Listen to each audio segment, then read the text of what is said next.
dadka badhbaa u haysto moodaya dowladaha waaweynay inaynu degno inay rabaan in dagaalku inaga dhammaado inay rabaan in caynkan ma jirto waxay u socdaan inaad weligaa degin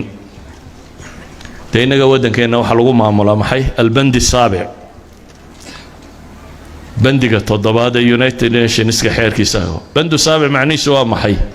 waa qofku isma maamuli karee hal la maamulo qofku isma maamuli karee ilmaha yara carruurta aabihii markuu dhinto maxaa la yidhaahdaa xoolihiisa ma maamulan kare wuxuu u baahan yahay maxay wasiy cid maamusha oo meel gaadhsiisa bandiga kani wuxuu qorayaa waa intaa askar ma yeelan karaan oo istilayaani qoryo ayaan laga iibinin dowladnimada xeebtooda ma ilaashan karaan cid kale ha u ilaaliso wax kasta soo qabo waxa ma samayn kartid ilaa iyo ogolaada mooyaane adiga ciidan kale lagu dul dhigo wax kale waxani ma aha jacayl lagu qabo ee waa destabilization waa inaad ku jirto inaad weligaa soo kicin Soomaaliya meelaha yar nabadu ka jiraan waa meelaha laga yaabo inaan iyaga askartoodu imanin iyo inta iyaga la socota aanay ku badnayn kole kama madhnee ayaa inta nabadu ka jirto qodobka saddexaad ee subversion theory-gu tilmaamaa waxa weeyaan waa waxay dhahaan crisis normalization tatbiic al-azma qofku marka dambe balaayada waa inuu arkaa inay nolosha ka mid tahay halkay Soomaalida la gaarsiiyay weeyaan qofka Soomaaliga in wax badan iba jiraan ma arko maalinta qarax yar dhacaw isla wallahi dhib baa soo korodhay laakiin wuu la qabsaday wuxuu bartay inuu la noolaan karo dhibta dabeetana waxay dhahdaan crisis normalization qofka hadii la gaarsiiyo dhibta inuu la noolaan karo haduu gaadho waa halkii la rabay Ilaahi subhanahu wa ta'ala quraanka in badan buu dadkan kaga digay waxaan tilmaamaynaa ma aha wax wada tilmaamayo waa waxa istiraatiijiyad العالم ku dhigaan مثلا waxa jira buug qoray nin Chinese 2500 sanadood ka hor noola sanad Zoba la yiraahdaa oo philosoph general laha buugiisu waa weedho kooban waxaan filayaa 600 iyo dhowr statement oo kooban inuu yahay culimada istiraatiijiyada dunida daraasayso dhan baa loo dhigaa militariga dunida oo dhan baa loo dhigaa waa kalimaad kooban oo ninka kani markaa waa nin philosoph ah fanniga istiraatiijigana looga dambeeyo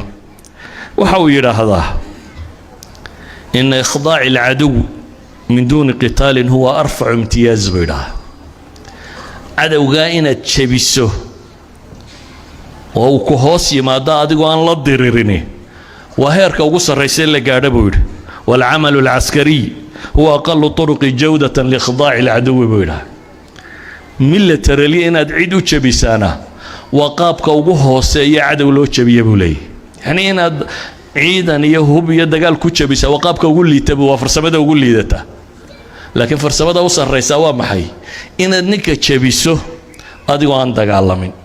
adoon askari kaaga dhiman ama waxba kaaga dhiman inaad jabin karto walidaalka wuxuu tilmaamaa in al-a'zama bayna al-qaada laysa al-muntasir fi 100 ma'raka bal dhalika alladhi la yahtaju itlaqan ila al-qital liyantasir haliyayga ama geesiga weyn hogaamiye ee laga dambeyn kara ma aha buu yiri ninka 100 goobood guuleysta ee waa ninka aan dagaalba u baahan si uu guuleysto ninka aan dagaalku u baahanin si uu guuleysto waxaan qadiyadan u tilmaamayaa marka waxay tahay ilaahay wuxuu leeyahay ya ayyuhalladina amanu taqullah wal tanzur nafsun ma qaddamat lighad الاعتماد على نفسه هدينو يلن كري وينو oo cid kale inoo dejiso khudadkeen iyo road mapka iyo meeshaynu marayno abid guuleysan maysid waxaad guuleysan kartaa iyo qura markaad adigu awoodaada iyo aqoontaada iyo tamartaada iyo dalkaaga iyo xoolahaaga iyo dhulkaaga waxa ku jira ama kor saaran markaad adigu ku xisaabtanto ee adigu taas aad blangaraysato waad guuleysan kartaa ama cid kale ay wanaajinaysa warka gaalada oo dhan haddaan soo dhaafo ilaahay kitaabka quraanka ee soo degay 1400 sanadood wuxuu inagu leeyahay ما يود الذين كفروا من أهل الكتاب ولا المشركين أن ينزل عليكم من خير من ربكم والله يختص برحمته من يشاء والله ذو الفضل العظيم. ما تجعل رب ليه كوا قال ذا يا أهل الكتاب يا مشركين بس قدر كوا قال ذا ما تجعل أن ينزل عليكم من خير من ربكم حق علينا خير كهشان ما هينا يجو خير كسيان حق الربين خير دين كي ما دام تجعل بإلهي سبحانه وتعالى. إذا مدان تجعلين أن حق الرب خير كهشو أيها يسقون لنكيس خير كاسين أيها هدات رميسته واتشبطا waxaad ka mid tahay kuwii la soo tilmaamayay iyagu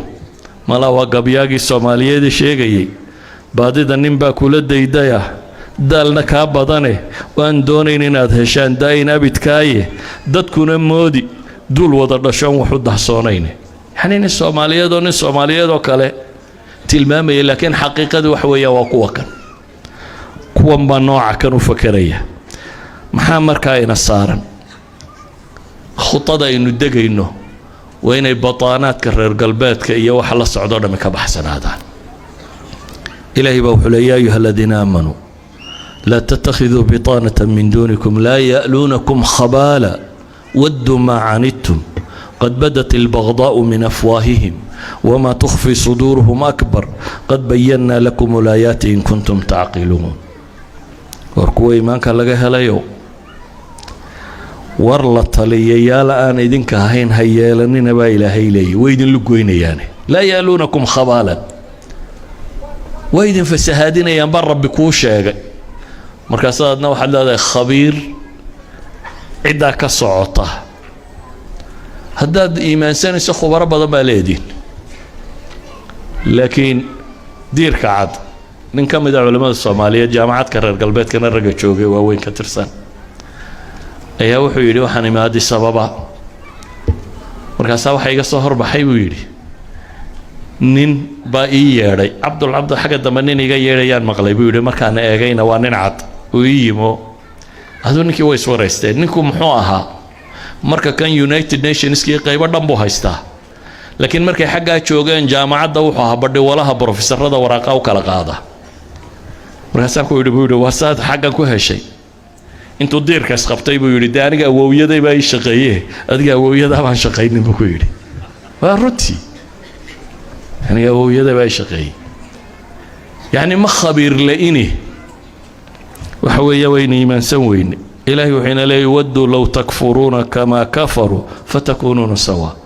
waxaad haysato adigoo haysta inaad horumarto ma rabo waxna ma faa'iidin hada diin la'aan waxoogaa dhaqaalaha ku hesho waxba ma faa'iidin إلهي وحينات المام يا ولن ترضى عنك اليهود ولا النصارى حتى تتبع